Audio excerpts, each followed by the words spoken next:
Bonsoir, chers téléspectateurs, et bienvenue à votre émission Le Monde Inconnu. Il est bel et bien 23 heures et nous sommes sur Canal 2 et il est mardi. Donc, c'est avec un réel plaisir que je vous retrouve. Et ce soir, nous allons, comme pour clôturer, parce que je sais que beaucoup vont nous dire, mais c'est la même chose qui revient. Mais rassurez-vous, ça sera, si on peut dire ainsi, le dernier élément du Kong et FAMLA, notamment des sociétés secrètes.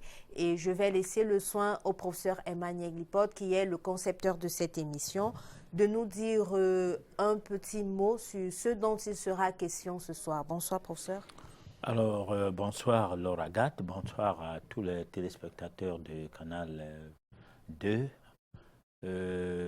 Nous pensons qu'on a essayé d'expliquer amplement ce que nous entendions par ces sociétés secrètes qu'on avait baptisées en notre jargon le Kong et le FAMLA. Donc ce soir, on va faire peut-être pas un tour comme pour réviser, comme pour reprendre tous les éléments, mais on va quand même essayer d'aller vers le bout d'un parcours et qui avait pour but de partir sur les petites choses afin d'arriver aux grandes choses. Les petites choses, c'était le cannibalisme. Les petites choses aussi, c'était le Kong, le FAMLA, la manière traditionnelle où chaque pays s'y retrouve. Et puis les grandes choses, c'est que la dimension mondiale que cela représente, voilà ce que ça a été. Ou alors ce que c'est. Ce que c'est jusqu'à ce soir, quoi. Voilà. D'accord. Donc, moi, je vais vous inviter de vous asseoir confortablement. Nous allons passer, pas 1 heure, mais 1h30 ensemble, bien entendu, avec la chronique, la réflexion et la possibilité pour vous, chers téléspectateurs, de participer à l'émission en nous envoyant vos messages via les numéros qui vont s'afficher sur le bas de votre petit écran. Le prochain arrêt, c'est la chronique de ce soir.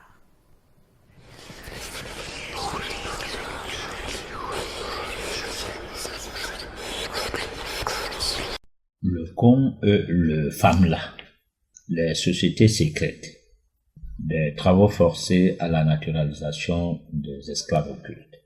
Au cours de la dernière édition, nous nous sommes appesantis sur les comptoirs occultes qui étaient ou qui sont chargés de l'achat et vente des esclaves occultes.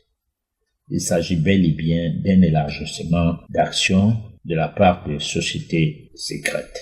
Un aspect des choses métaphysiques que nous tenons inlassablement à expliquer le fonctionnement.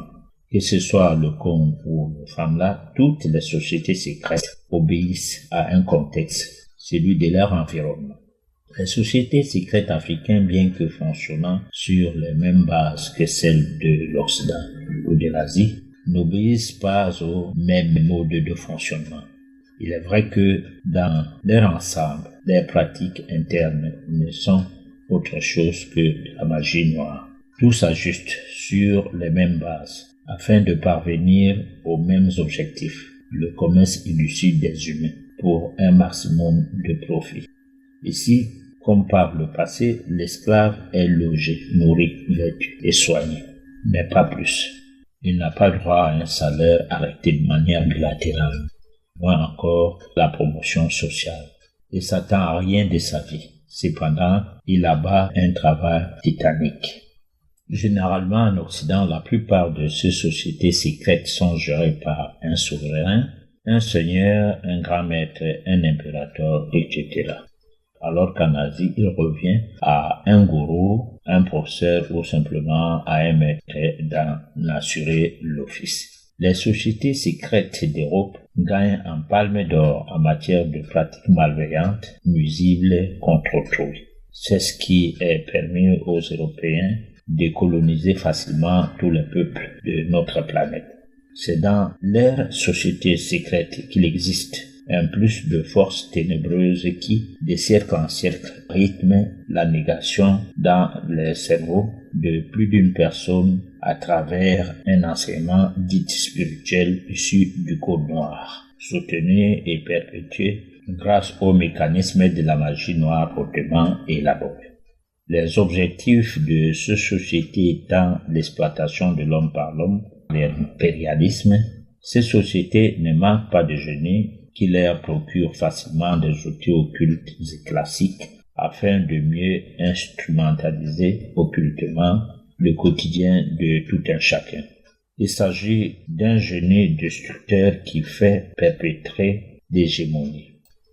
Classiquement, les dirigeants de ces sociétés bénéficient de la couverture de la fameuse communauté internationale sous le label des mouvements de l'ONU dans tous leurs ensembles, d'où un environnement nouveau, dont les dessous sont douteux.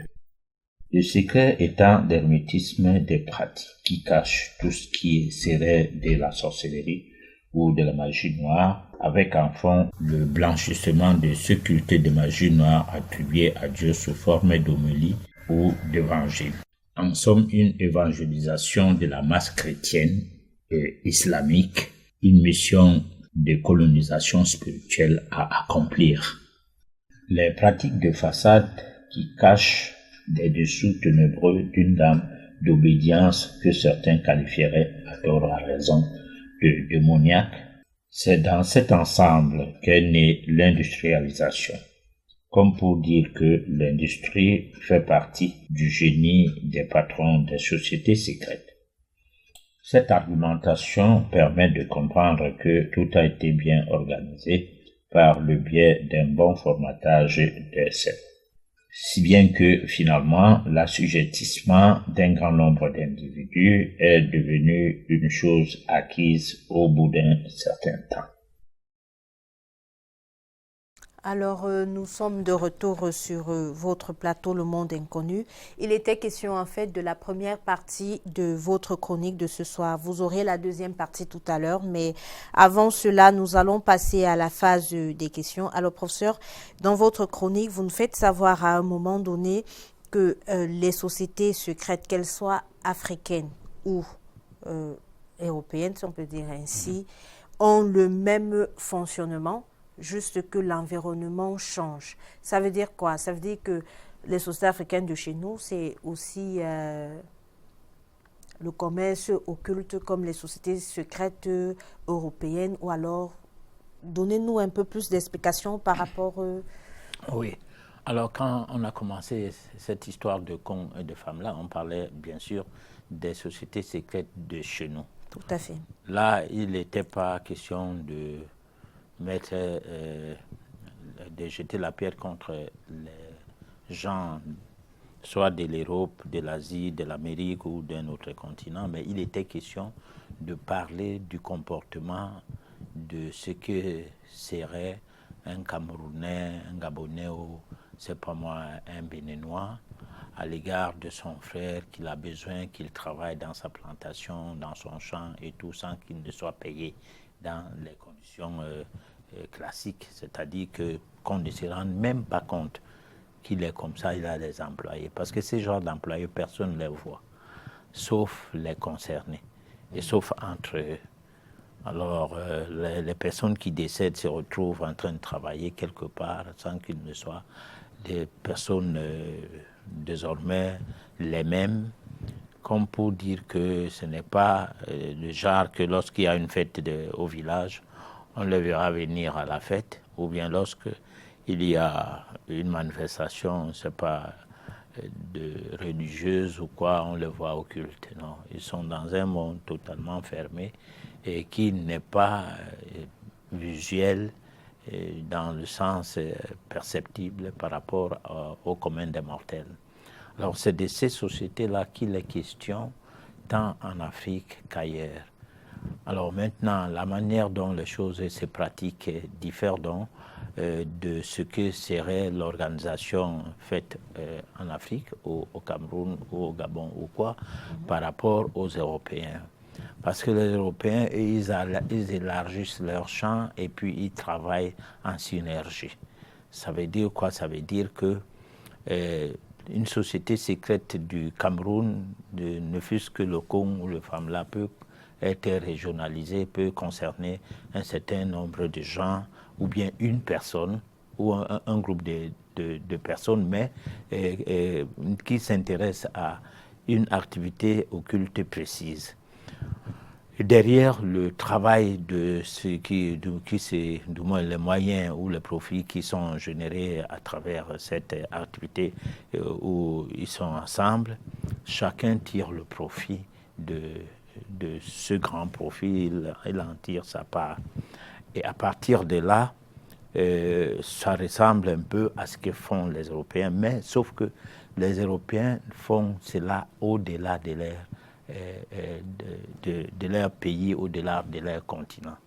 Ça ne veut pas dire qu'ils ne font pas ça contre les leurs, ils le font également contre les leurs, comme ça se passe en Afrique, où on peut se mettre à prendre dans le FAMLA ou dans le Con les siens. Ils le font également, mais au-delà de ça, ils élargissent leur champ.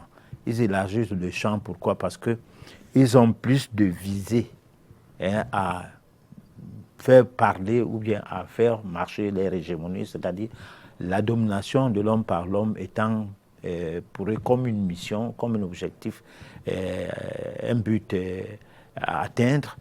Ils ne se laissent pas aller dans les petits morceaux, ils veulent tout prendre et comme ça, parfois, pas parfois, régulièrement, se mettent ensemble. C'est là où la dimension de leur société secrète est extrêmement puissante. Parce qu'il va même de soi qu'ils associent dans ce groupement des gens venant d'ailleurs qui veulent faire leur politique. C'est-à-dire qu'ils peuvent avoir des membres pour les sociétés secrètes des gens des autres continents. Voilà, et des autres pays. Mais le tout, c'est que certaines de ces personnes ne savent pas trop qu'est-ce qu'ils font avec eux à accepter leur adhésion.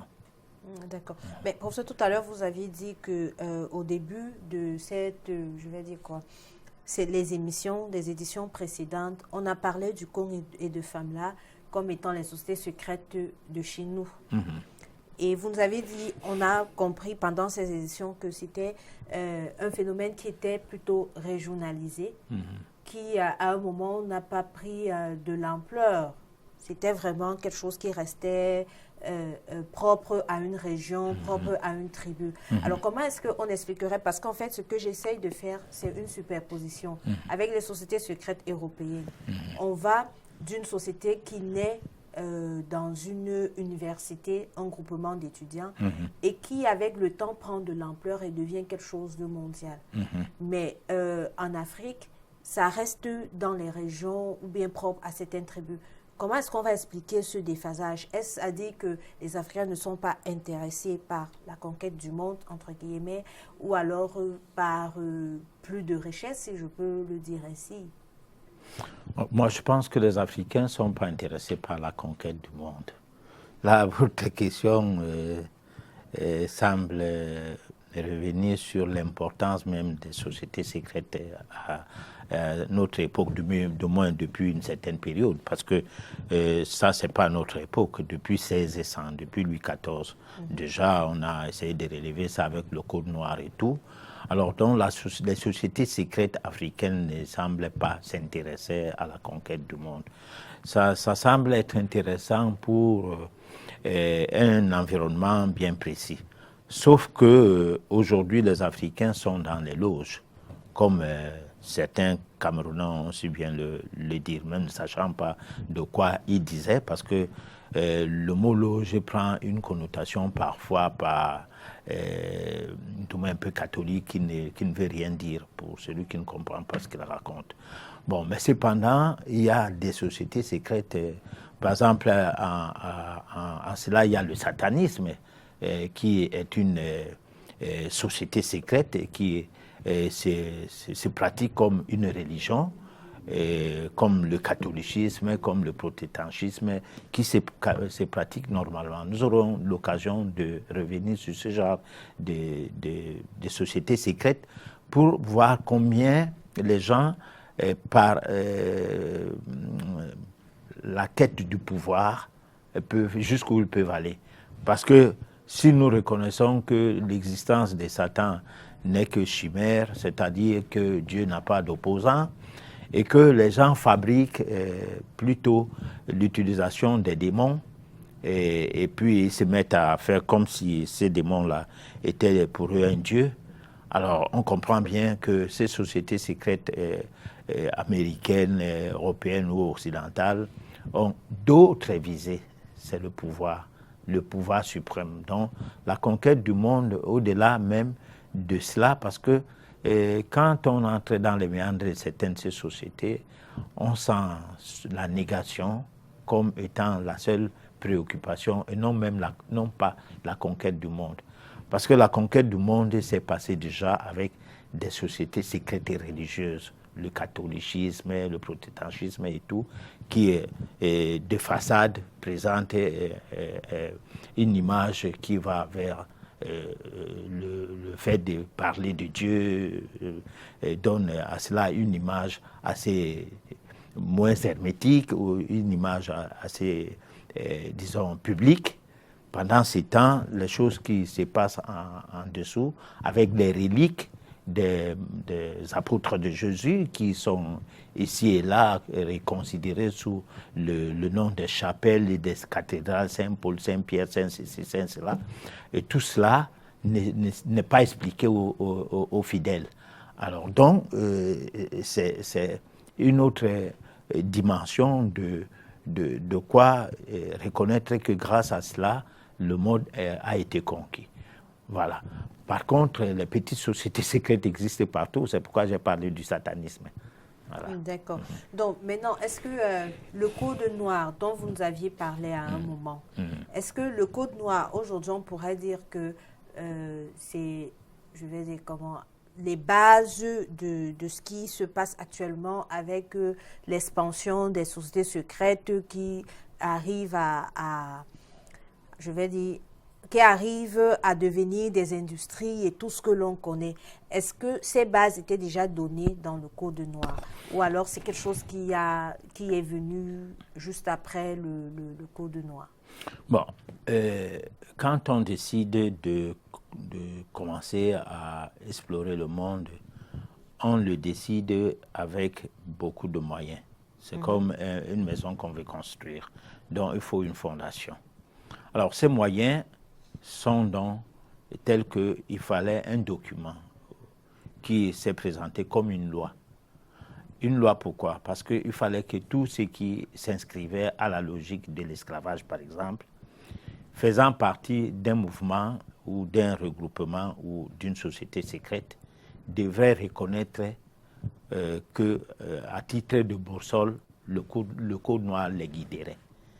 Alors, les bases sont parties donc à partir de cette époque, le code noir étant d'un côté quelque chose d'occulte, parce que c'est ça qui, comme loi, impose à ce qu'on suive un chemin. Ce chemin commence par l'article 2 que nous n'avons pas cessé de citer, qui voudrait qu'on baptise tous les Noirs pour les déféticher, c'est-à-dire pour détruire toutes leurs forces. Bon, et en plus de quoi, qu'on les amène au dogme catholique, apostolique, romain. Bon, alors, donc, c'est cet environnement qui part sur cette base est le même aujourd'hui. C'est-à-dire, c'est le même environnement qu'on a aujourd'hui, avec une simple histoire que on n'a plus besoin d'armes, comme quand la Bible arrive en Afrique, entre avec le fusil. On n'a plus besoin de ces fusils-là, comme le Coran est arrivé en Afrique avec l'épée. On n'a plus besoin. C'est des religions qui ont tué plus qu'elles n'ont amené les gens à s'aimer. Alors donc, aujourd'hui, chacun peut aller se présenter pour qu'on le baptise, qu'on le communique, qu'on le confirme, tout seul. Et prêt à bagarrer contre son frère du fait qu'il refuse de le faire. Cette fois-ci à la place de l'autre. Dans certains pays, il y a la guerre des religions. Pourquoi? Parce que ce code noir a mordu et a travaillé de manière occulte dans les esprits, de manière occulte dans le cerveau des gens. Parce que n'oublions pas une chose, c'est que le blanc, entre guillemets, l'impérialiste, travaille par rapport au cerveau des gens et non par rapport à leur cœur. Et le cerveau n'a pas de force à résister sur quoi que ce soit si le cœur n'intervient pas. Quand je dis quoi que ce soit, ça dit sur une information ou sur un enseignement, si cet enseignement n'est pas de nature formative. Les enseignements qui sont de nature formative libèrent l'homme, c'est-à-dire lui permet d'asseoir en lui-même de faire prévaloir son identité comme une personne affranchie. Alors que l'enseignement qui est donné par des méthodes qui sont parties sur la base du code noir, c'est des informations de formatage des cerveaux, c'est-à-dire on vous martèle et on vous fait croire que ce que pensent ceux qui ont organisé ces programmes, c'est ce qui est valable et on met Dieu dedans. Et là, vous dites Dieu ne veut pas ceci, Dieu ne veut pas cela, si bien que quand on suit les interviews de n'importe qui aujourd'hui, les gens ne disent pas on nous avait dit que, ils disent Dieu ne veut pas que. Mais tu as vu Dieu ou pour te dire ce qu'il ne veut pas, tu ne peux pas dire. Tu dis la chose qu'on t'a dit. Hein? Heureux les pauvres, car le royaume des cieux est à eux. Et pendant qu'on te dit cela, la personne qui te dit ça est venue par un avion, il a ses jets privés, il a ses voitures, il a ses pistolets, ses fusils. Et lui, il a eu ces choses de Dieu directement, où il a trop prié avant de les avoir. Et les bateaux qui l'ont amené de loin jusqu'à nous, bon, où il a eu la grâce de Dieu seulement, parce qu'il doit venir nous évangéliser, que Dieu a eu pitié de lui, il lui a envoyé un bateau et un avion, que bon, voilà le cadeau que je te donne, même le fusil. Bon, que arrivé là-bas, si quelqu'un ne veut pas croire en moi, allez, tue-le. Bon, tout cela, ça relève de quelque chose aujourd'hui que si les gens veulent être des personnes affranchies, doivent se poser des questions. Et là, on met de côté ce que dit le cerveau pour se retrouver maintenant au-dedans de nous, rechercher Dieu qui est en nous et pour lui poser des questions. On aura des réponses. Alors, professeur, je voudrais qu'on revienne avec la communauté internationale. Alors, le plus souvent, on nous fait savoir, l'ONU, c'est cet assemblage ou alors cette assemblée des pays forts économiquement et quelque peu des pays sous-développés. Alors, ce qu'on met en avant, c'est la force économique. Alors, quelle est, parce que dans votre chronique, il vous semblait nous faire comprendre que l'ONU serait juste une facette de ces sociétés secrètes aujourd'hui, dont, autrement dit, c'est la société secrète en fait qui dirige tout et on met juste un nom ONU et tout ce qui va avec. Bon, alors, j'ai parlé, c'est-à-dire que j'ai toujours dit au cours de cette émission que celui qui est fort protège celui qui est faible. Mais si quelqu'un se dit fort et a peur, plus que celui qui est faible, c'est que c'est lui qui est faible. C'est qu'il utilise les moyens pour rester en haut, pour qu'il ne descende pas parce qu'il a peur. Alors, les sociétés secrètes sont des pourvoyeurs de forces occultes aux grandes nations. Et ce qui fait qu'ils se soudent les coudes pour rester ensemble et fermer les voies à d'autres sociétés, à d'autres pays, pour que ces pays n'émergent pas à devenir capables de les, comment on peut dire, contredire, s'opposer, c'est pas moi, de s'opposer à les dictates. On a vu cela en matière de politique, d'armement et tout, où on interdit certains pays d'avoir l'arme nucléaire. Pourtant, le pays qui interdit ce pays-là de ne pas avoir l'arme nucléaire en a tellement de têtes de ces armes-là, a des missiles, à tout.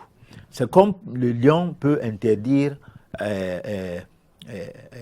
au bouc, à la chèvre, bon, c'est pas moi, à un mouton, de ne pas avoir les griffes. Bon, parce que si par exemple, les taureaux dans la brousse ou bien les zébus ou c'est pas moi quoi, ont des griffes, alors le Ils lion va seront à manger armes comment égales. encore? Ils seront armés égales. Alors, résultat, comment ces sociétés-là ont pu émerger? Les États-Unis ont émergé grâce à l'utilisation des forces occultes qui passent par des mécanismes qui ont entraîné un bain de sang, qui ont détruit l'humanité et qui n'ont pas construit cette humanité de tout aujourd'hui comme pour regretter d'avoir fait du mal aux gens. On ne peut pas nous dire les Amérindiens qui étaient propriétaires des terres aux États-Unis sont aujourd'hui. Est-ce qu'on parlait d'eux? Est-ce qu'ils sont des sénateurs? Est-ce qu'ils sont des ministres? Est-ce qu'il y a eu un Amérindien devenu président de la République ou émergé dans la politique américaine jusqu'à dire un jour que voilà les autochtones de ces continents, hein, qui a été comme si on l'avait trouvé seulement une bague ou un bijou quoi, en passant. Non, on a trouvé un continent qui avait des habitants. Qui sont devenus ces habitants? Comment ces gens qui donnent des leçons par-ci, par-là, ne se posent pas des questions que nous sommes donc forts par rapport à quoi? Nous sommes forts par rapport à aller en guerre et à réussir à gagner les guerres. Bon, parce que il faut, aujourd'hui, au jour d'aujourd'hui, il faut lire des vidéos des réseaux sociaux où tu vas trouver que Kadhafi meurt parce qu'il ne fallait pas qu'il y ait une monnaie et une banque africaine qui concurrençait, qui empêche la dépendance de l'Union africaine ou de l'Afrique vis-à-vis de l'Europe ou de la Banque mondiale ou du FMI. Bon, vous comprenez donc que ce n'est pas des gens qui protègent l'humanité, c'est des vents en guerre, c'est des gens, et c'est eux qui viennent avec la Bible, c'est eux qui nous apprennent Dieu. Et ils nous apprennent donc Dieu, et un Dieu d'assujettissement qui ne nous permet pas de prendre de l'envol par rapport à nous-mêmes. D'accord. Donc, moi, j'aimerais quand même encore revenir sur cette question. Tout à l'heure, vous avez dit que, en fait, il s'agit, disons que les Européens, les étrangers, les Blancs impérialistes, comme vous les appelez, sont en fait des personnes qui ont peur. C'est la raison pour laquelle ils font tout ce qui est à leur pouvoir pour rester en haut, voilà, et maintenir les autres en bas. Bon, quand on regarde avec ce qui se passe dans les sociétés africaines, dans les sociétés secrètes africaines, c'est toujours une histoire de on prend son frère parce que il faut qu'il aille travailler dans notre plantation, oui. Ou alors donc c'est toujours un truc, un phénomène qui reste casé. Moi, je reviens sur cette question. Est-ce que, quelque part, cela ne voudrait pas dire que l'Africain pourrait revenir à cet homme-là qui protège le plus faible ou alors qui protège son prochain? Parce que j'ai l'impression que il y a encore un gros fossé entre les sociétés de chez nous et celles d'Europe, alors qu'avec les sociétés secrètes et les pratiques occultes, on peut faire autant de choses que les sociétés secrètes européennes font. Mais pourquoi chez nous, ça reste toujours... Bon, alors, il y a deux types de sociétés secrètes en Afrique, à ma connaissance. Je ne suis pas censé appréhender le fond des choses comme un surhumain, en quelque sorte. Il y a des sociétés secrètes en Afrique qui protègent la population, sur plusieurs aspects. Ces sociétés secrètes protègent les récoltes, protégeaient. Aujourd'hui, ne protègent plus. Parce que, amoindris par le christianisme, par l'islam et tout, les gens se sont basculés vers ces mouvements et cela a créé, disons, une inimitié même à l'égard de tout ce qu'il y a comme société secrète sérieuse. Les sociétés secrètes qui ne sont pas sérieuses ne sont pas connues du grand public. Je m'explique. Les patriarches, c'est-à-dire des sociétés secrètes qui sont sur la base patriarcale, sont connues au grand jour. On sait que là, c'est un bonbon. là c'est quelqu'un de l'ANCAM, c'est quelqu'un de Singang et tout, dans la formule, disons, classique et vulgaire, même si on ne sait pas exactement qu'est-ce que ce milieu-là représente ou bien qu'est-ce qui se passe dans le fond. Mais c'est des sociétés secrètes qui ont toujours protégé la population jusqu'à une certaine date. Le problème de manque de considération des personnes, des communautés qui sont concernées par ces sociétés secrètes a amoindri leur action sur les concernés. Là, je m'explique. Si par exemple, vous aviez affaire avec un bonbon Bassa, et tu es Bassa, dans ta tête, tu sais que c'est un vaurien, du moins, je dis dans ta tête, pas dans ton cœur. Tu dis que c'est un vaurien, toi tu es chrétien, qu'il te foute le camp avec ces choses-là. Sans l'affronter, sans le lui dire, il ne vaut rien pour vous. Il ne peut pas vous protéger. Parce que ce n'est pas qu'il n'aura pas la force à le faire. Mais c'est comme vous pouvez trouver quelqu'un qui est en train de boire les colorants. Et il appelle ça les jus. Alors tu lui dis, regarde l'étiquette de ce que tu bois là. Tu vas voir E110 ou E102, 110, 121, 100 cc. Essaie d'aller à Google, lis ce que cela explique ou qu'est-ce qui s'explique derrière ces codes-là. Il te dit fou mal quand. Bon, quand il attrape un cancer ou c'est les enfants qui sont en hyperactivité, ils montent sur les toits et ils tombent, ils s'écrasent à même le sol à cause de cette hyperactivité provoquée par ces colorants. Bon, alors, ça ne sera pas parce qu'il n'y a personne pour parler, mais c'est parce que à expliquer ça, personne n'a pu y croire et on n'est pas allé loin. À partir du moment où on ne croit pas, on ne peut donc pas aller loin. Alors, donc, les sociétés secrètes qui sont restées connues continuent à être les mêmes hier qu'aujourd'hui. C'est-à-dire, lorsqu'on était dans un village, il y avait des patriarches qui empêchaient que les récoltes ne soient sous le contrôle des sorciers et de façon à provoquer une calamité. Alors aujourd'hui, les gens ne sont pas intéressés par ce genre et eux aussi, ils ne peuvent pas se mettre dans la peau de tout le monde à la fois et surtout que leur activité était coordonnée par des chefs. Bon, donc ils étaient comme des conseillers des chefs et ils étaient comme les gens qui concouraient aux travaux au bien-être de la communauté. Voilà, au bien-être de la communauté par rapport au guide qui était le chef. Bon, maintenant, c'est la débandade. Seules les activités menées sur nos territoires par des mécanismes mis en place par la colonisation, et aujourd'hui, sous le contrôle néocolonial, restent valables. Alors maintenant, les sociétés comme le Cong, le FAMLA, qui sont des sociétés secrètes, vraiment secrètes, hermétiques et fermées, où je peux être là expliquant le Cong alors que j'ai mon Cong tranquillement, bon, sans que personne ne sache que je parlais même comme ça. C'est moi-même le grand maître de cette histoire-là. Seules ces sociétés sont là. Et ces sociétés ne peuvent pas s'ouvrir au grand public comme le feraient des sociétés secrètes estudiantines et des États-Unis où l'objectif est tellement grand du fait que la franc-maçonnerie, les mouvements qui soutiennent ces sociétés sont déjà publics. Hein? C'est-à-dire, on ne se cache pas pour dire qu'on est maçon.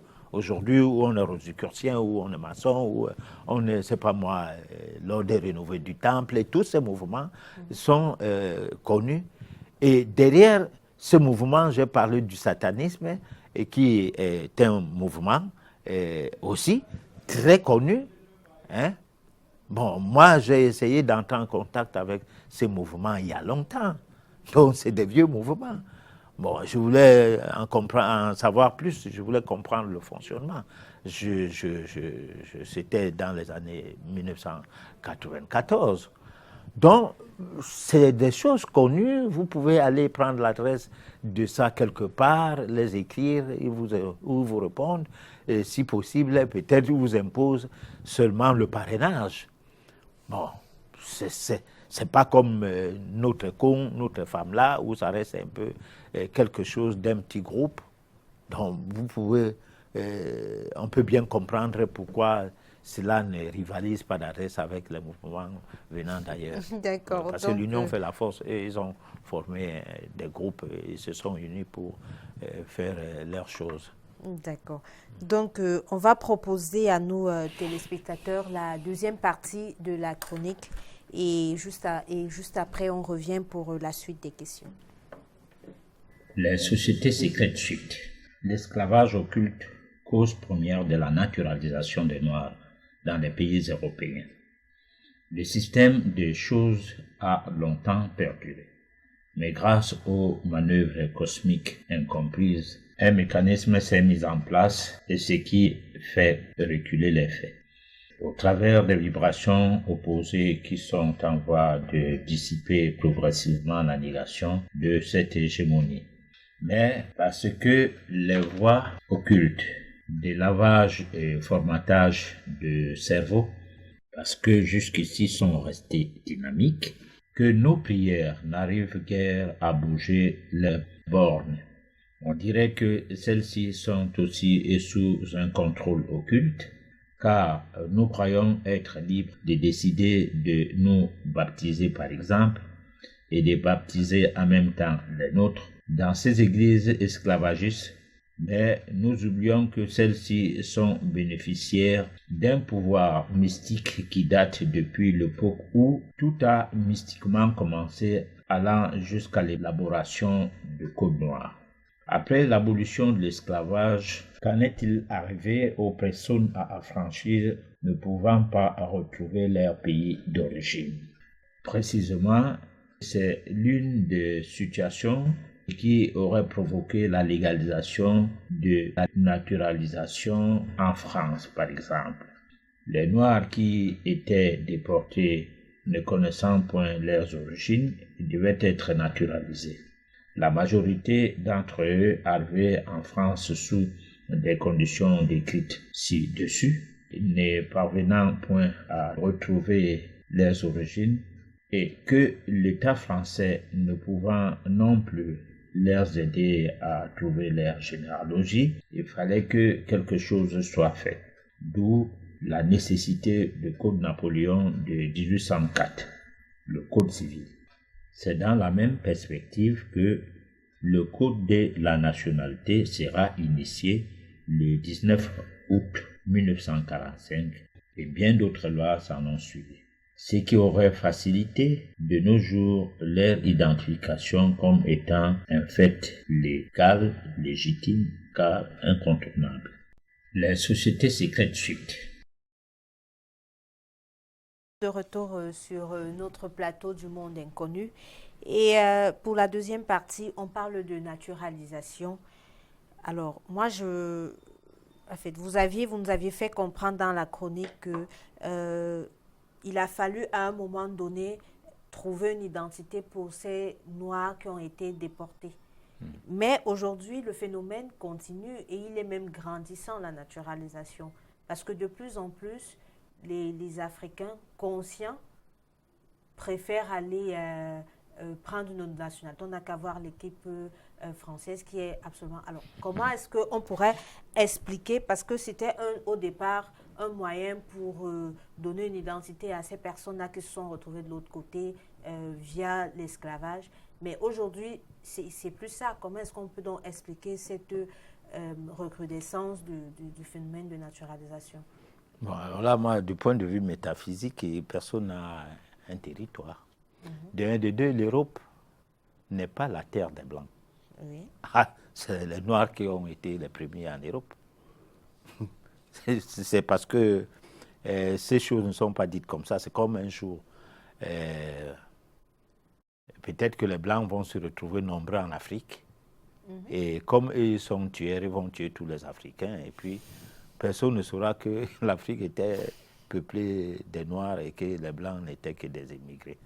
En réalité, les Blancs, quand on dit blanc, si c'est question de couleur de peau, c'est des gens qui sont venus sur cette terre après les Noirs. Donc on peut dire qu'ils sont issus des Noirs. Bon, maintenant, le problème des naturalisations, c'est un problème de la terre appartenant aux premiers occupants. Parce que si vous retrouvez les premiers comme ça peut arriver le cas même dans un pays donné où certaines personnes se sont retrouvées, par exemple à Douala les premiers, le cas de Bassa, mais c'est les Douala qui sont ici aujourd'hui. On parle des Douala, non de Bassa. C'est vrai qu'il y a des quartiers Bassa qui sont des originaires, qui sont des autochtones de la ville. Belle, le quartier Belle, c'est un certain monsieur Belle qui était à cet endroit, c'était pas le Douala Mangabel, non, c'était un Belle, un Bassa, qui laissait de la place. Bon, donc le problème des naturalisations, c'est un problème de fait, mais c'est aussi un problème différent à partir du moment où il faut reconfigurer les choses. C'est pourquoi nous avons voulu bien faire écho sur le fait que quand les gens partaient avec leurs esclaves des États-Unis pour l'Angleterre, pour le Royaume-Uni, ils continuaient à être esclaves. Ils n'étaient pas des Anglais. Mais il fallait que la maltraitance de leurs maîtres amène les voisins à rechigner contre eux, sur deux plans. D'aucuns pensent que c'est parce qu'ils étaient jaloux qu'eux, ils n'ont pas d'esclaves. Au moment où on tapait un esclave, il criait tellement et ça perturbait la tranquillité du voisin. Le voisin partait porter plainte. Bon, les juges, à force d'avoir tellement de plaintes contre ce genre de phénomènes, ont fini par dire que, mais, écoutez, donnez-leur aussi, quelque part, ils peuvent habiter et débrouillez-vous, soit à travailler avec eux dans les conditions normales ou soit à prendre d'autres gens. Donc, on a eu des Anglais, hein, noirs anglais. Il ne sait pas d'où il sort, où sont ses parents, ou du moins son arbre généalogique n'est pas connu. En dehors de Louis XVIII, qui décide avec son gouvernement d'abolir l'esclavage au niveau de la France. Bon, lui, il n'est pas Louis XIV, il est Louis XVIII. Et il le fait en 1800, alors que Louis XIV fait sa part des choses en 1600. Bon, donc il y a eu des phénomènes qui ont fait évoluer la chose. C'est comme un jour, on ne tuera plus des moutons. Parce qu'on dit la fête de moutons, au lieu d'habiller les moutons, leur mettre les cravates et les faire défiler. Bon, que tout le monde soit content de voir aussi les moutons danser, de leur fête. Parce que quand il y a la fête des mères, on ne tue pas une femme. Quand on dit la fête des mères, on ne tue pas une mère. Quand on dit la fête des femmes, le 8 mars, on ne tue pas une femme. Lorsqu'on dit la fête des pères, aucun père n'est tué. Mais lorsqu'on dit la fête des moutons, ça c'est le deuil dans la famille des moutons. Toutes les moutons pleurent. Ceux qui n'ont pas eu la malchance d'être tués se mettent à pleurer parce qu'ils ne voient plus les enfants ou les mamans ou les pères. Voilà. Donc, j'espère qu'un jour, nous, sur le plan métaphysique, nous militons vers un monde où tout ce qui porte des yeux, qui nous regarde, qui a une bouche, qui a des oreilles, qui a le nez, a une âme. À partir de là, la maltraitance vis-à-vis de tout cela ne serait pas nécessaire. Et on devrait avoir un peu du recul. Parce que les Indiens n'étaient plus tués, parce qu'on avait remarqué qu'ils avaient une âme, les Noirs étaient tués. On a remarqué que le Noir a une âme, on l'a laissé, il est esclavagisé autrement aujourd'hui, mais on ne le bastonne plus, on ne le tue plus. Il n'a plus une certaine maltraitance comme s'il était une bête de somme. Voilà.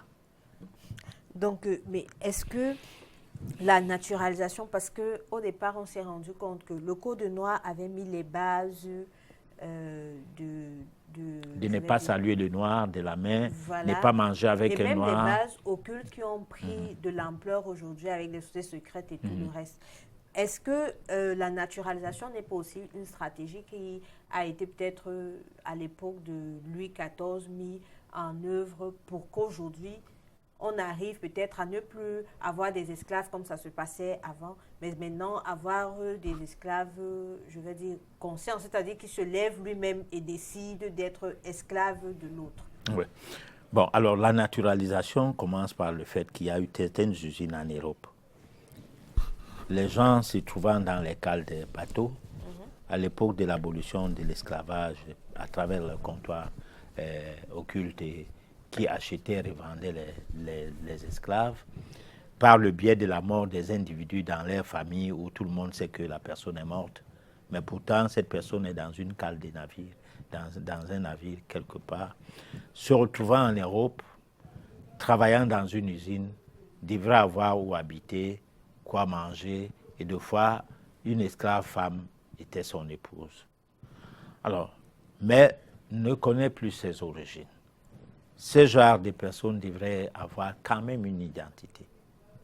Parce que la carte de séjour n'est pas un document permanent. Donc, il faut donner une identité à la personne. Quitte à changer son nom, et l'appeler André de Maison ou bien Chafoutier de Juliette. Bon, comme ça, il n'est plus Nyeklipote, venu du Cameroun par le biais d'une mort où tout le monde a pleuré dans ma famille, alors que moi, je suis en train de voyager pour l'Europe. Alors, il y a eu ce genre de situations qui ont entraîné à ce que le code Napoléon puisse être mis en place, autrement appelé, plus tard appelé code civil. Alors, ce code doit donner donc une ouverture pour que ces gens-là, qui ne vont plus retourner chez eux et qui vont faire des enfants et qui vont travailler avec des personnes qui, quelque part, ces personnes sont leurs maîtres, certes, mais doivent être entretenus comme des citoyens français, qui travaillant dans l'usine Renault, qui travaillant ici et là. Bon, alors, il fallait qu'ils deviennent donc naturellement quelque chose. Là, c'est un aspect. Un autre aspect de l'autre pan de réponse par rapport à votre question, c'est que ceux qui sont aujourd'hui partis de leur pays, vous savez, il y a des régions au Cameroun où tous leurs enfants sont en Europe. Et des fois, les enfants de moins de 10 ans. Mais c'est une manière de détruire la personnalité de l'enfant. Parce qu'un enfant, avant de voyager, doit avoir au moins le niveau de baccalauréat. Ce n'est pas un avis, c'est sérieux. On ne peut pas se mondialiser sans savoir d'où on sort. On ne peut pas intégrer l'autre société sans qu'on ne soit à même de comprendre que mais on est de telle société et on se retrouve à tel endroit. Alors, lorsque on a une diaspora de deux groupes, un groupe des gens conscients du fait qu'ils sont africains, un autre groupe des hybrides, où ils ne savent même pas qu'est-ce qu'ils sont. Et certains d'entre eux, non parce que leurs parents sont même à côté, mais parce que avant l'âge majeur, ils se sont retrouvés chez un oncle, chez un cousin ou quoi, et exportés comme ça, comme un colis, vers cet oncle qui n'a pas le temps de cet enfant, et qui a son business, et qui a ses préoccupations, qui à la longue fait même en sorte, mène des actions contre cet enfant de façon à ce que l'enfant devienne l'enfant de la rue, entre guillemets, c'est-à-dire se trouve des amis dans n'importe quel milieu. Oui. Bon, alors, il y a un problème de manque de responsabilité. On a besoin d'un monde.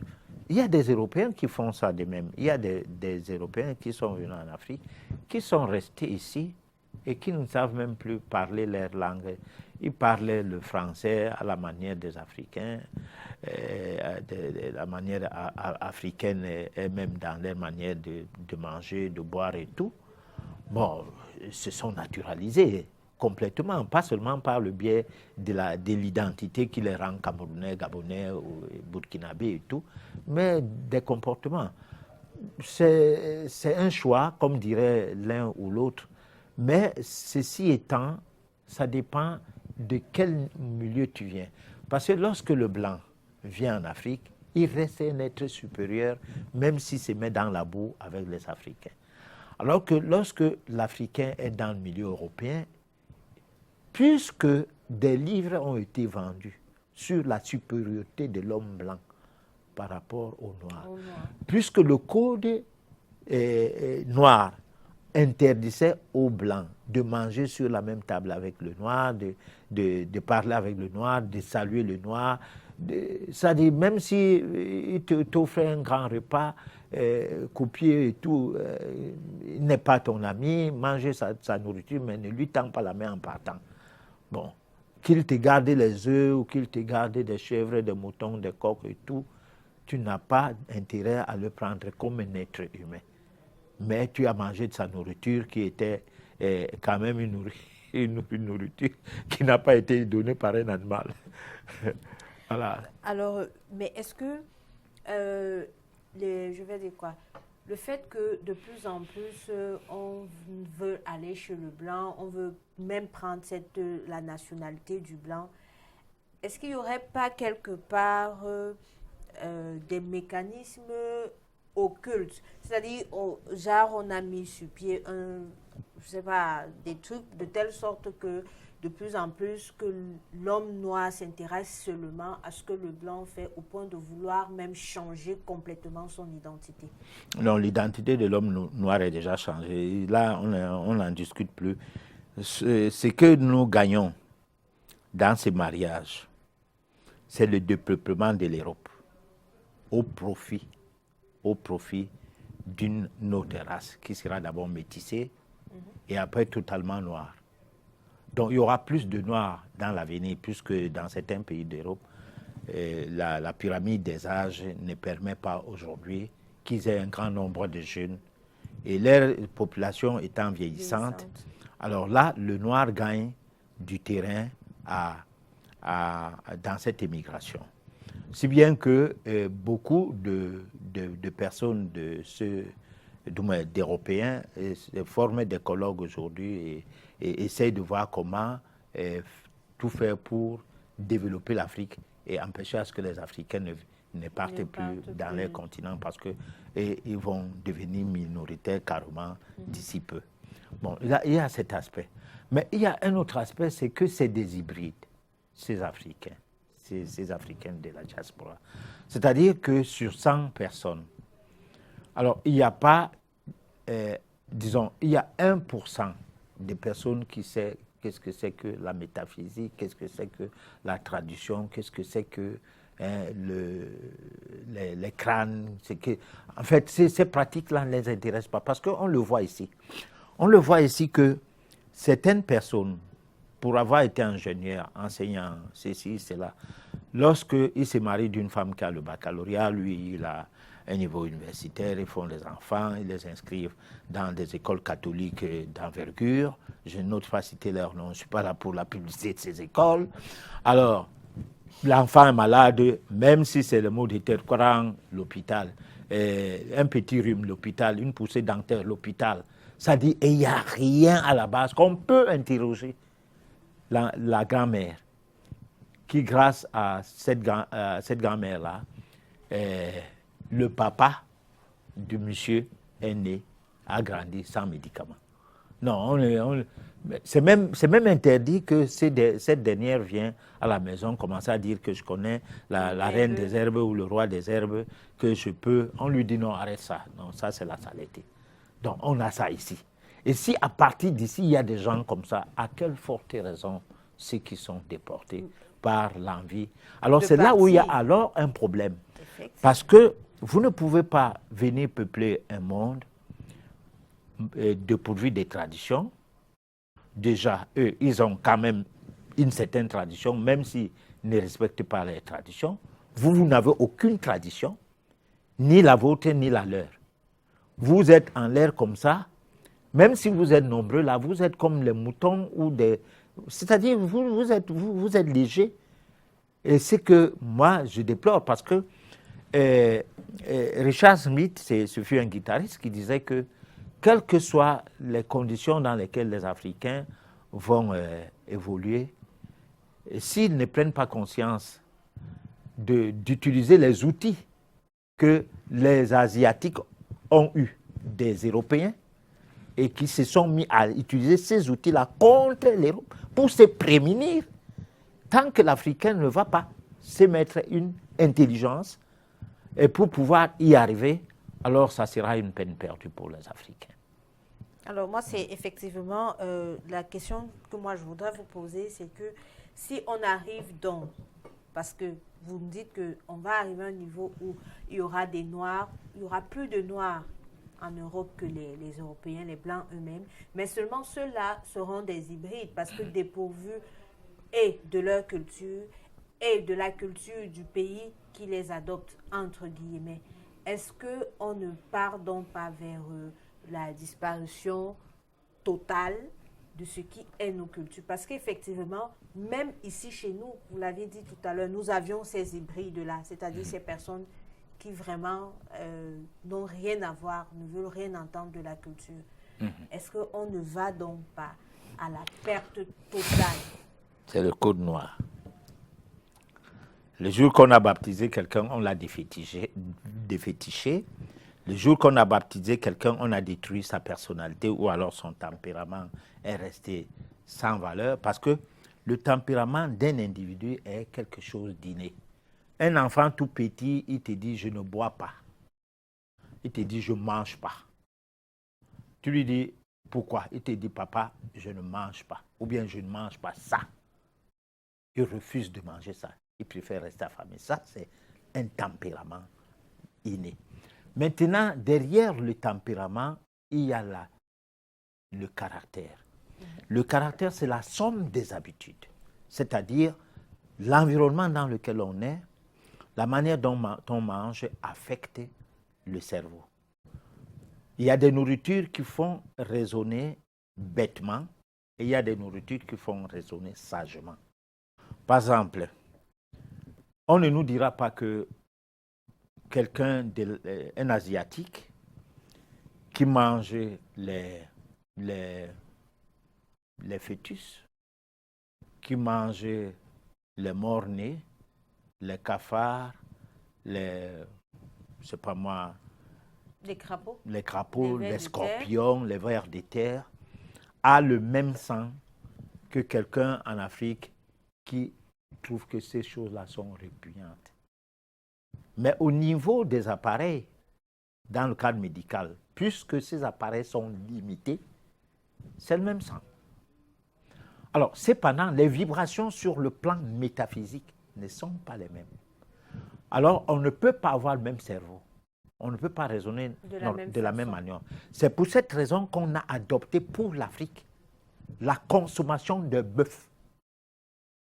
Parce que c'est des bêtes animaux qui font à ce que quelqu'un qui mange le bœuf devient poltron.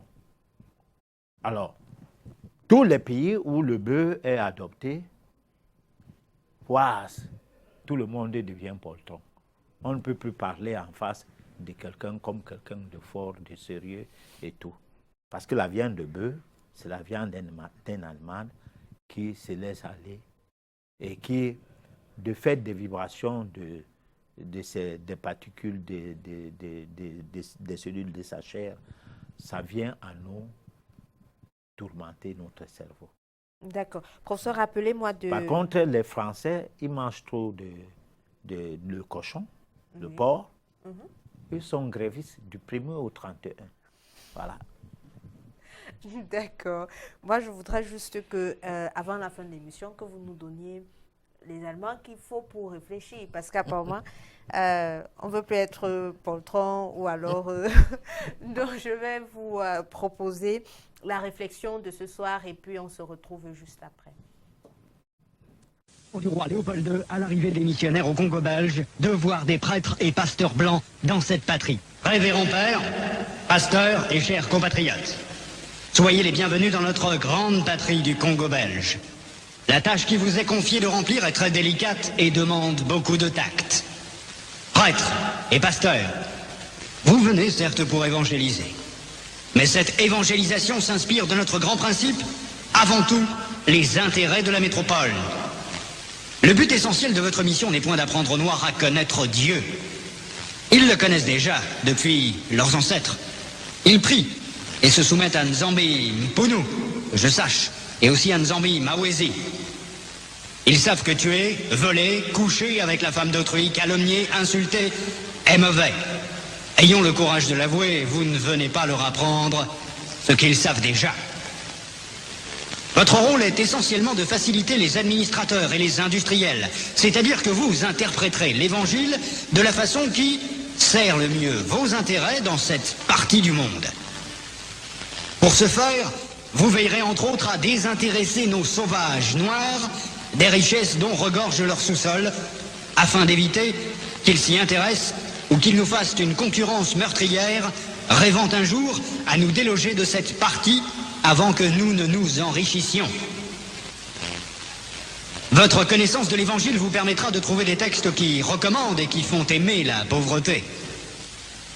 Par exemple, « Heureux les pauvres, car le royaume des cieux leur appartient. » Il est plus difficile pour un riche d'entrer au ciel qu'à un chameau de passer par le trou d'une aiguille, etc. Vous ferez donc tout pour que les nègres aient peur de s'enrichir pour mieux mériter le ciel. Les soutenir petit à petit pour qu'ils ne se révoltent jamais un jour.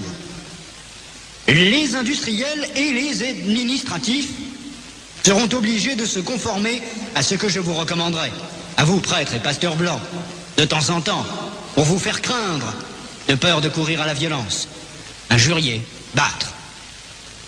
Il ne faudra pas que les nègres ripostent ou se nourrissent de vengeance. Pour cela, vous leur renseignerez par tous les moyens et vous insisterez pour qu'ils suivent l'exemple de tous les saints qui ont tendu les joues, qui ont pardonné les offenses, qui ont reçu les crachats et les insultes sans tressaillir.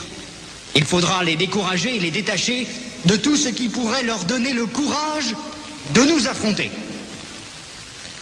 Je songe ici spécialement à leurs nombreuses fétiches de guerre qu'ils prétendent ne point abandonner. Votre action doit porter essentiellement sur les jeunes, afin qu'ils n'hésitent point de nous saluer. Quand le commandement du Père est en contradiction avec celui des missionnaires, qui sont les pères spirituels de leurs âmes, vous insisterez particulièrement sur la soumission et l'obéissance, même aveugle. Cette vertu se pratique mieux quand il y a absence de critique. Apprendre aux élèves à croire et non à raisonner. Ce sont là, chers prêtres, pasteurs et compatriotes, quelques-uns des principes que vous appliquerez sans faille. Vous en trouverez beaucoup d'autres dans les livres et textes qui vous seront remis à la fin de cette séance. Vous verrez donc ce que je recommanderais à vous, prêtres et pasteurs blancs. Évangélisez les Noirs jusqu'à la moelle des os, afin qu'ils ne se révoltent jamais contre les injustices que vous leur ferez subir.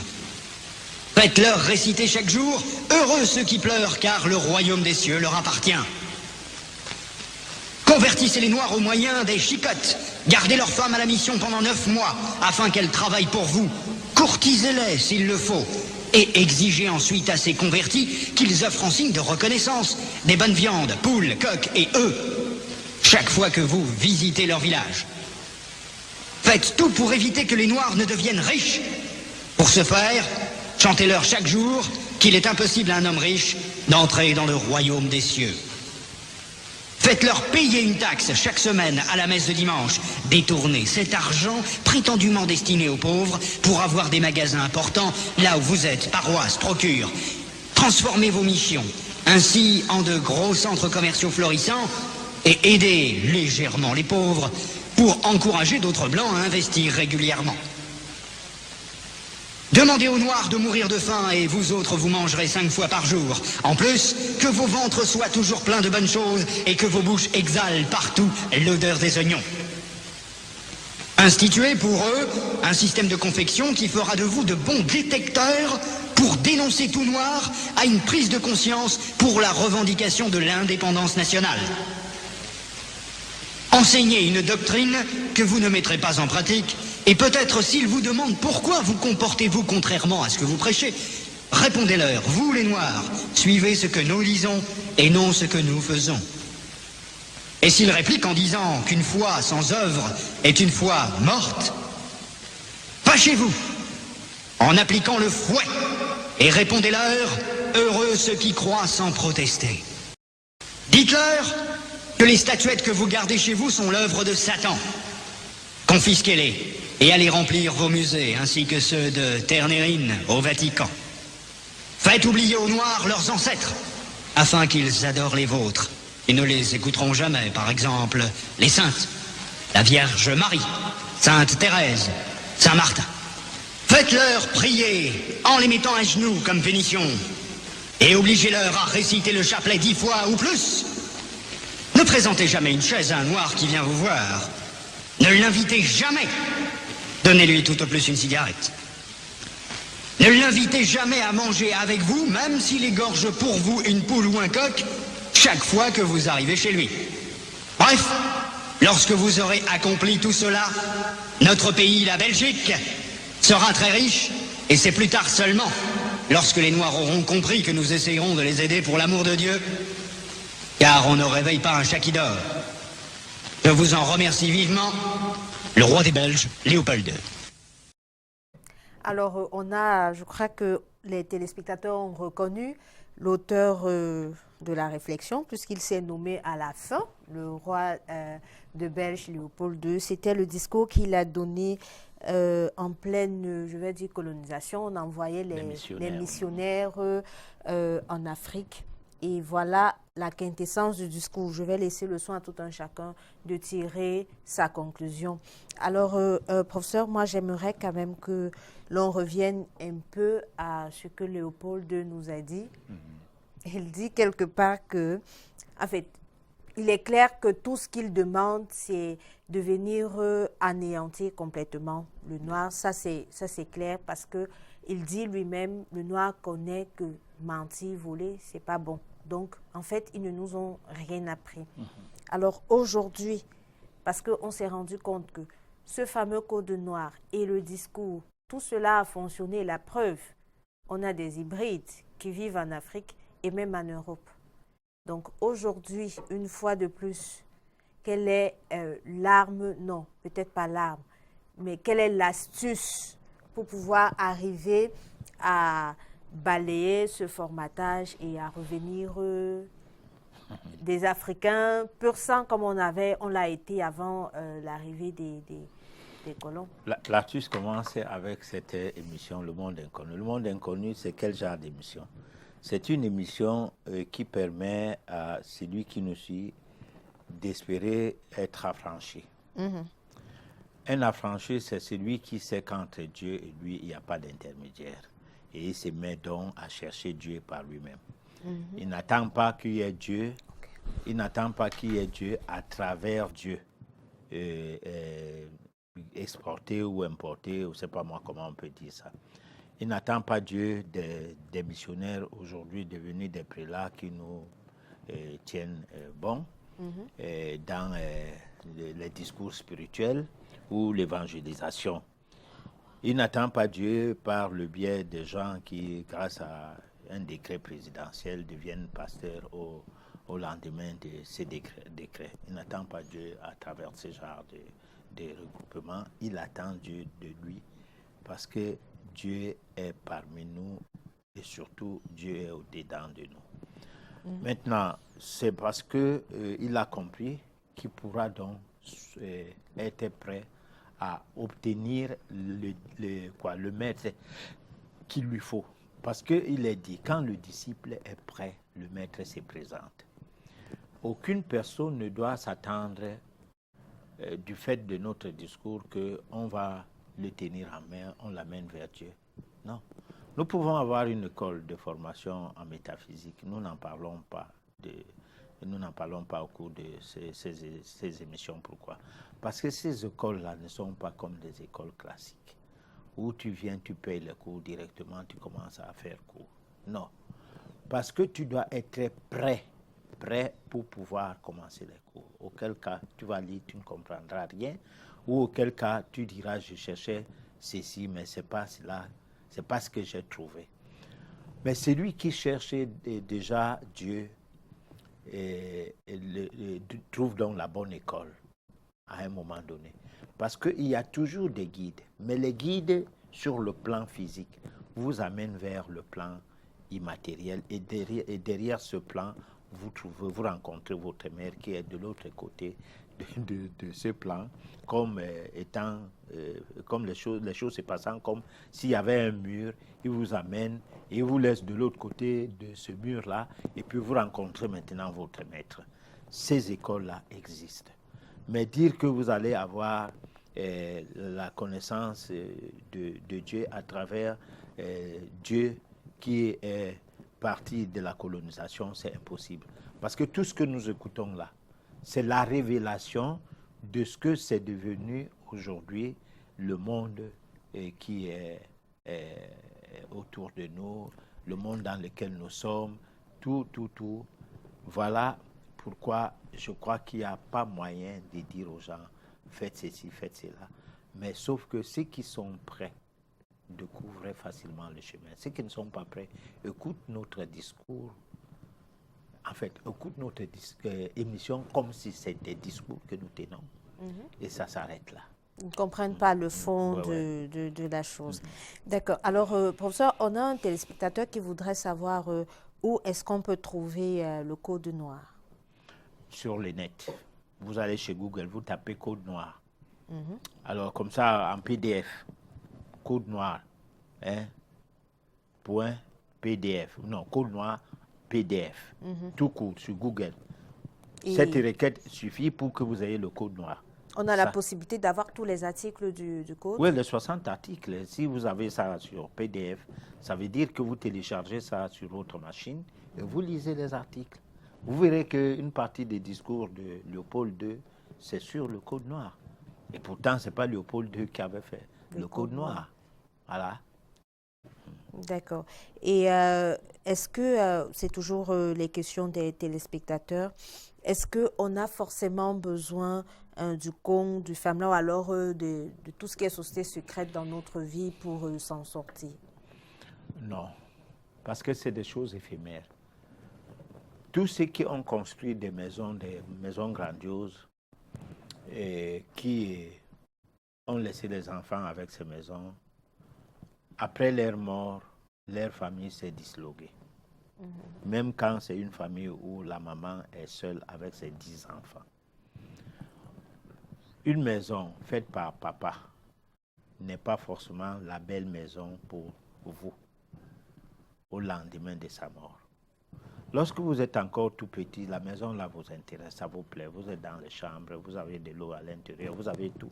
C'est une maison luxueuse. Mais lorsque il décède, vous posez la question que comment le type là était gauche comme ça? Pourquoi il a fait le mur aussi comme ça, là, au lieu de faire ce mur-là, ceci, cela? Et les disputes vont arriver de façon à ce que chacun veut changer de chambre. L'aîné qui avait sa chambre depuis sa naissance, on avait fait cette chambre-là pour lui, parce que c'est même lui l'aîné, ne veut plus de cette chambre à la mort de son père. Il veut la chambre de Benjamin ou de quelqu'un d'autre en disant, ça donne bien vers le lever du soleil, pourquoi papa m'a mis ici? Et tous les disputes commencent. Bon, donc moi je dis ceci, tout ce que nous faisons est inutile.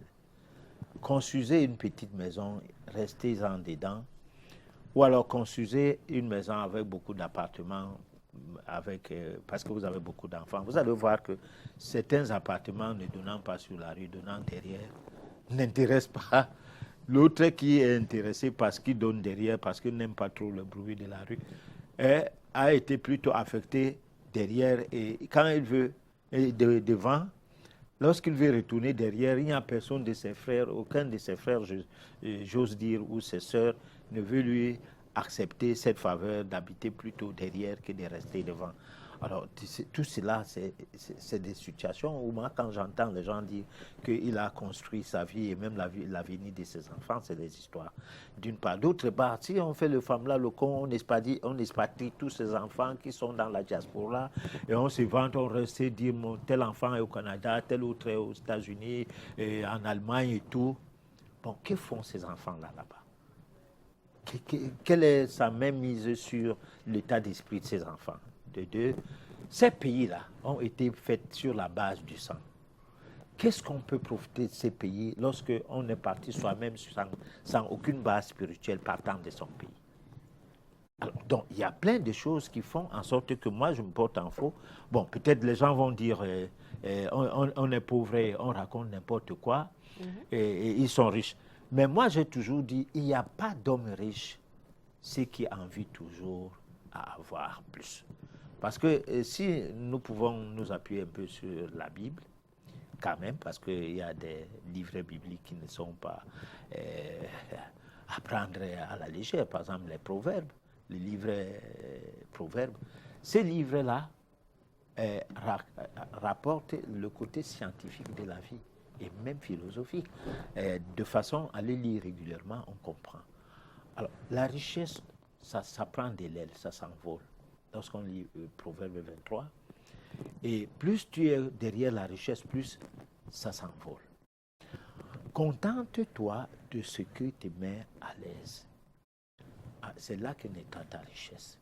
Parce que ce que tu as de sûr et qui ne te fait pas trop réfléchir, si tu as une voiture, le jour que la communauté urbaine vient arracher ta voiture et que tu ne peux plus la retirer, tu marches à pied, tu es tranquille. Un autre jour arrive, tu as une autre voiture. Parce que la vie, c'est comme ça. Tu as une maison, on vient casser cette maison, tu es sans maison. C'est bon. Parce qu'un autre jour viendra, tu auras une autre maison où tu auras de quoi louer tranquillement. Alors, si tu fondes ta vie sur cette base-là, tu es comme celui qui part au marché, achète le nombre de macabots qu'il lui faut pour la journée et demain il revient au marché. Il n'achète pas tous les sacs de macabots qu'il y a au marché, il met ça dans le magasin, ça commence à pourrir, il crée une pénurie de macabots, alors que lui, il jette le macabot qui était destiné à tout le monde, parce que le marché ne l'appartient pas à lui seul. Et que finalement, le pays tombe en inflation, et économiquement, tout le monde est en difficulté, parce que d'aucuns se sont dérobés des moyens de tout le monde à eux seuls, alors qu'avant de mourir, ils ne feront rien avec ces moyens. Donc, moi, je pense qu'il y a de la folie dans ces histoires de cons et de femmes-là quand ça prend une connotation pas sérieuse. D'accord. Alors, il y a Joseph qui voudrait savoir si appartenir, alors faire partir d'une école de la métaphysique ne serait pas, entre guillemets, une société secrète. Ah non, une école métaphysique n'est pas une société secrète à partir du moment où cette école élève l'âme. Les sociétés secrètes n'élèvent pas les âmes. Toutes les écoles qui élèvent l'âme, c'est-à-dire qui permet à ce que tu saches la différence qu'il y a entre le corps physique, le double éthérique, le corps astral, le corps mental et tout, et la place de l'âme dans tout cela, et que le corps lui-même ne soit qu'une carcasse, et que du fait que le corps ne soit qu'une carcasse, l'âme étant le chauffeur, l'âme doit tout faire pour gérer le corps. Pas l'inverse, parce que c'est nos corps qui gèrent nos âmes. Et il faut maintenant inverser cela. Et pour arriver à inverser cela, il faut que ça soit fait par une école, pour ceux qui ne peuvent pas le faire par eux-mêmes, d'où les guides. C'est qu'auraient pu faire les religions. Si les religions étaient créées dans le but de donner, de pourvoir la connaissance, c'est-à-dire de permettre aux gens d'aller vers la connaissance, pas d'amener un système d'adoration qui rend quelqu'un superstitieux, à croire en Dieu de manière superstitieuse, n'amène pas à ce qu'on ait une élévation spirituelle. Donc, ça devient plutôt dogmatique. Alors, à partir de là, il peut se passer donc une difficulté qui voudrait que on met tout ce qu'il y a comme difficulté à nos problèmes, nos misères et tout entre les mains de Dieu, lequel Dieu, lui, il faut beaucoup prier. Alors, on a un autre téléspectateur qui voudrait déjà savoir si vous êtes, alors si vous possédez une école de métaphysique, et aussi voudrait savoir, il va sur la base du fait que vous avez dit que quand on est prêt, le maître se présente. Donc, comment est-ce qu'il saura qu'il est prêt à avoir des cours, à suivre des cours de métaphysique? Alors, disons, Je ne peux pas répondre si j'ai une école de métaphysique. Cette question, je dis souvent qu'on m'appelle hors antenne. D'abord, parce que c'est une publicité qui ne vaut pas la peine. Les vraies choses, on ne fait pas de publicité sur ça. Quand quelque chose est vrai, c'est vrai. Lorsque vous voyez une publicité chaque jour à la télé ou chaque jour à la radio, il faut faire attention. C'est la personne la vend de bluff. Ou à défaut, son affaire ne marchait pas. Bon, donc, de temps en temps, on peut faire un petit pic pour que les gens sachent quand même qu'il existait quelque chose. Nous parlons de l'école de métaphysique, ça veut donc dire que nous savons qu'il existe une école. Bon, maintenant, est-ce notre école ou c'est l'école de qui? Ce n'est pas ce qui est intéressant.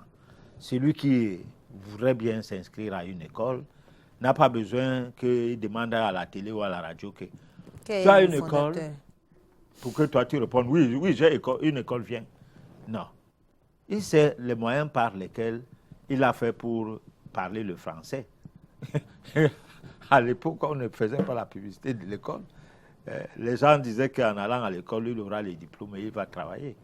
Bon, maintenant, l'école de métaphysique, ce n'est pas une école que tu auras les diplômes, tu vas travailler. C'est une école qui te rend un homme affranchi et qui te permet de ne plus être quelqu'un d'assujetti, c'est tout. Et là, il y a une certaine grandeur qui ne dit pas son nom et qui vaut la peine, parce que c'est au-delà de ce que seraient tous les diplômes du monde ou toutes les richesses du monde. Parce que la connaissance est au-dessus de toutes les richesses. Et c'est dans ces savoirs-là qu'on devient sage. Par contre, le savoir universitaire rend rusé, et qui dit ruse dit méchant ou bien alors malhonnête. Bon. Et rend idiot plus idiot. L'idiot devient plus idiot lorsqu'il a un petit diplôme universitaire. Il devient encore doublement idiot.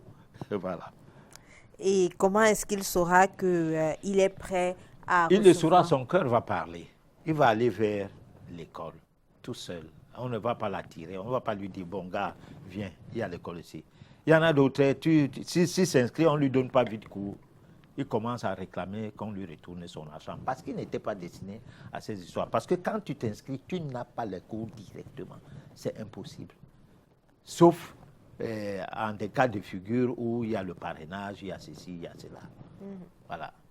D'accord. Donc, on a un téléspectateur qui n'a pas signé son message, mais qui parle des cafards qui piquent dans la maison et voudrait savoir comment les éloigner, parce que pour lui, ce serait quelque chose de malsain. Oui, bon, les cafards, si on a... Tolstoï disait, tant que les gens tuent les bêtes, les guerres ne finiront jamais. Bon, donc on va toujours verser le sang. Alors, nous avons des cafards, des souris en rapport de nos comportements par rapport aux bêtes. Et il y a aussi des cafards et des souris par rapport à notre environnement, c'est-à-dire il y a des gens dans notre environnement qui ne nous veulent pas du bien, mais qui, pour nous faire peur, passent par ces créatures-là. Bon.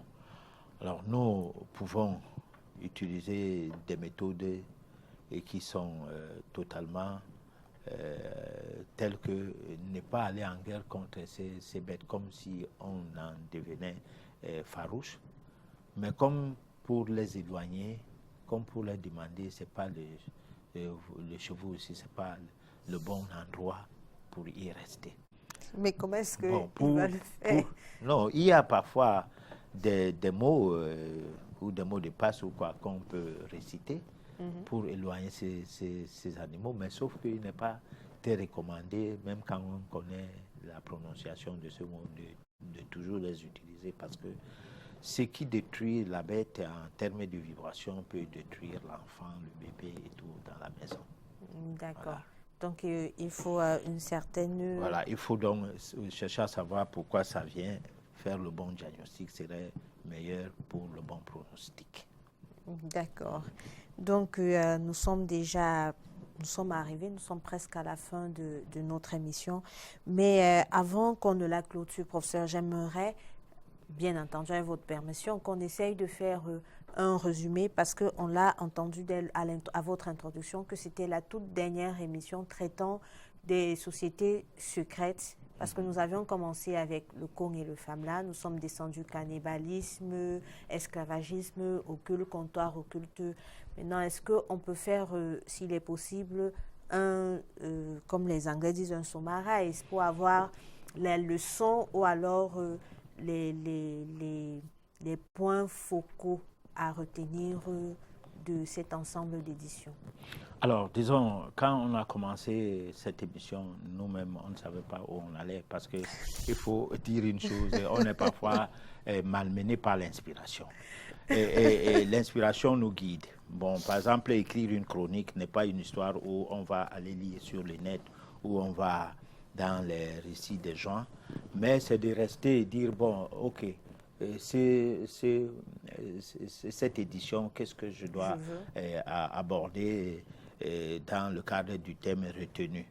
Et là, on l'a fait avec la richesse en début d'année où on a fini par présenter le porte-monnaie spirituel et qui aide certaines personnes aujourd'hui qui n'ont pas besoin de richesses à ciel ouvert, mais qui ont besoin des outils pour que les richesses, entre guillemets, la vraie, soit reconnue. Bon, donc pour faire court, le Kong et le FAMLA, c'est un mot que nous avons utilisé pour dire que mondialement, il y a les sociétés secrètes.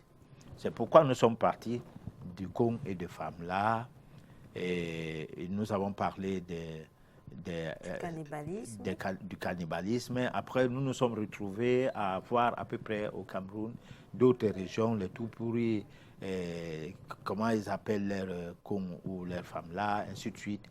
Et nous ne sommes pas allés plus loin que ça parce qu'il fallait seulement juste des petits exemples pour pouvoir avancer.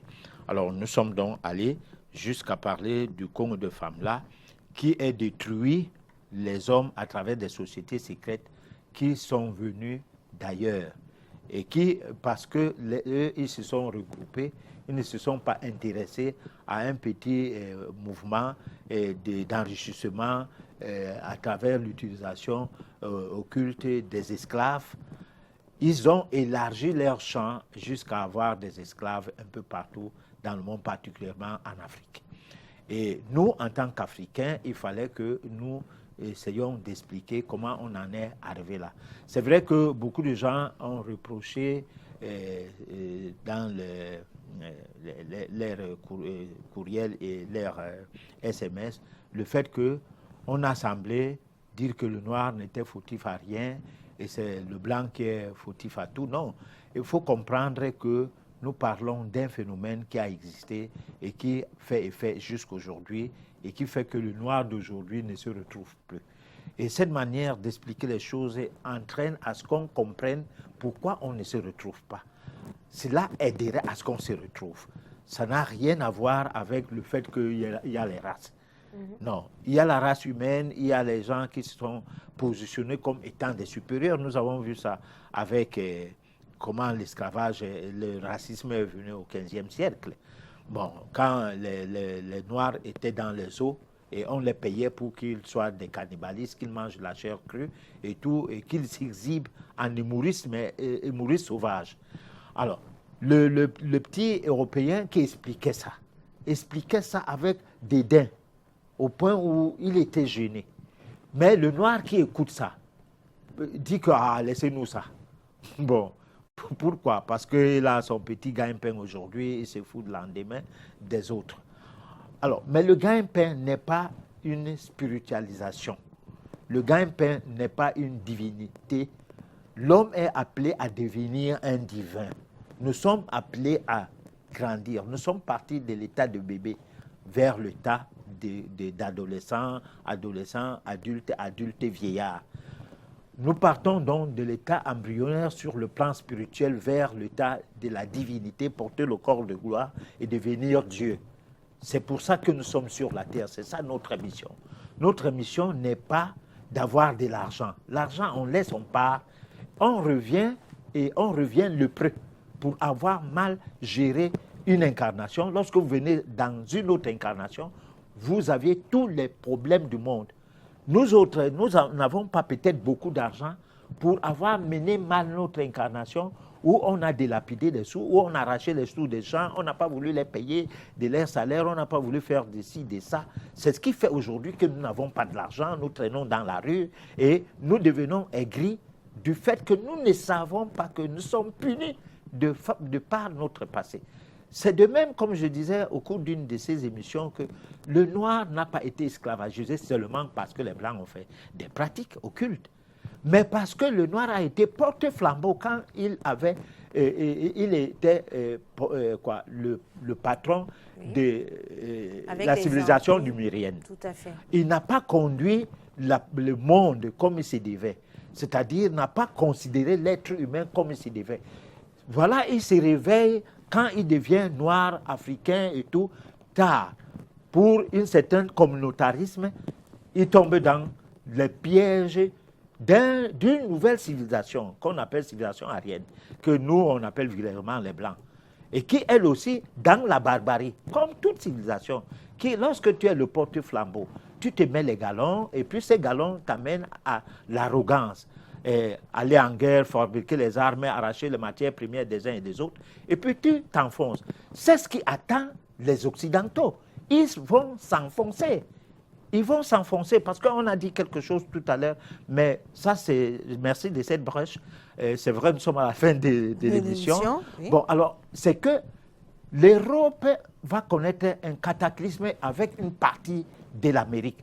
L'eau est sous le continent américain à l'heure actuelle, à plus de centaines de mètres, si bien qu'une partie de ces continents est sur l'eau, en train d'atteindre le cataclysme, comme ça s'est produit avec Atlantide. L'Atlantide était un continent qui a donné naissance à ce qu'on appelle aujourd'hui l'océan Atlantique. À ce continent, il ne reste qu'une île, l'île Pico. Ceux qui suivaient l'histoire, ils peuvent en savoir quelque chose. C'est là que partaient les Rouges. Et c'est les Rouges qui étaient les porte-flambeaux, et c'était les Atlantéens. Et c'est pourquoi ils ont été exterminés par la nouvelle génération des humains qu'on a appelés les Blancs. D'accord. Voilà. Donc, je crois que nous sommes arrivés au terme de notre émission. J'aurais bien voulu que le professeur nous donne ces aliments qui vont nous permettre de ne pas être des poltrons à force de manger le bœuf, mais je vous rassure que ça sera pour la prochaine édition. Voilà. Parce qu'il faut se dire au revoir. Merci pour votre attention, merci pour vos messages. Nous allons prendre la peine d'apporter des réponses à vos différentes questions dans la semaine. Je vous souhaite de passer une agréable soirée. Donnons-nous rendez-vous mardi prochain lorsqu'il sera 23h sur votre chaîne Canal 2.